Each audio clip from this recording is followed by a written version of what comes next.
Bismillahirrahmanirrahim. Assalamualaikum warahmatullahi wabarakatuh. Perkenalkan, saya Wahyuni dari PT 01 2019 dengan NIM 192404004. Ingin mempresentasikan mengenai limiting factor for extra high and ultra high voltage transmission. Membatasi faktor untuk transmisi yang ekstra tinggi dan ultra tinggi, corona, interferensi radio, dan kebisingan suara. Dalam sebuah proses pengiriman energi listrik dari sel pembangkit menuju beban jarak yang sangat jauh, maka diperlukan sebuah saluran yang kita sebut dengan saluran transmisi. Pengiriman energi listrik dari pusat-pusat pembangkit menuju beban yang sangat jauh ini maka akan mengakibatkan rugi-rugi yang besar pula, sehingga tidak memungkiri bahwa daya yang diterima pada beban akan lebih kecil dari daya yang dikirim dari pembangkit. Untuk menghindari hal tersebut, maka dilakukan sebuah cara, yaitu dengan menaikkan besaran tegangan listrik pada saluran transmisi menjadi tegangan ekstra tinggi. Sifat corona adalah partial discharge yang terjadi pada permukaan konduktor kabel transmisi saat terjadi tekanan listrik. Pada sebuah intensitas medan listrik, permukaan gradien potensial atau konduktor yang melebihi batas kekuatan breakdown di sekeliling media utara pada medan tidak serempak dapat terlihat macam-macam perwujudan secara visual pada area yang terjadi ionisasi dan proses eksitasi. Breakdown yang terjadi corona atau partial discharge dapat terjadi secara transient atau steady state.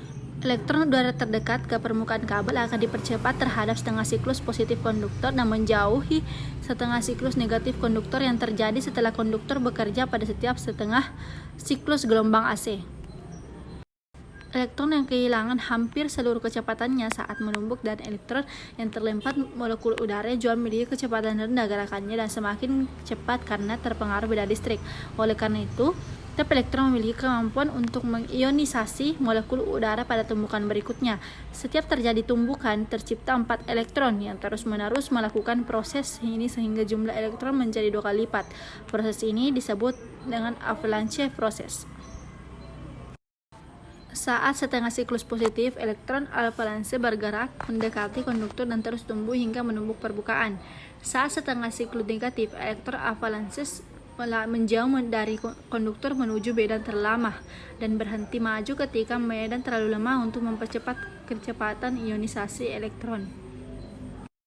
Radio noise atau gangguan elektromagnetik pada saluran listrik sudah dapat terjadi karena partial electrical discharge, peluahan parsial seperti corona atau disebabkan electrical discharge total sepanjang small gap, contohnya gap discharge, atau lebih spesifik lagi sparking. Tipe gap dari sumber-sumber radio bisa terjadi pada gap kecil di antara kabel netral atau ground dan hardware, peninsulator, pada peratisian cacat, dan pada saluran listrik udara itu sendiri, dan juga pada tie wires di antara bagian-bagian hardware.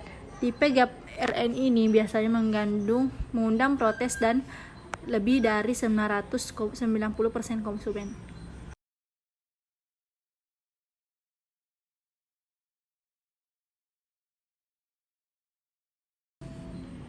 Di masa lalu, mitasi radio interference menentukan ukuran konduktor dan bukannya faktor ekonomi.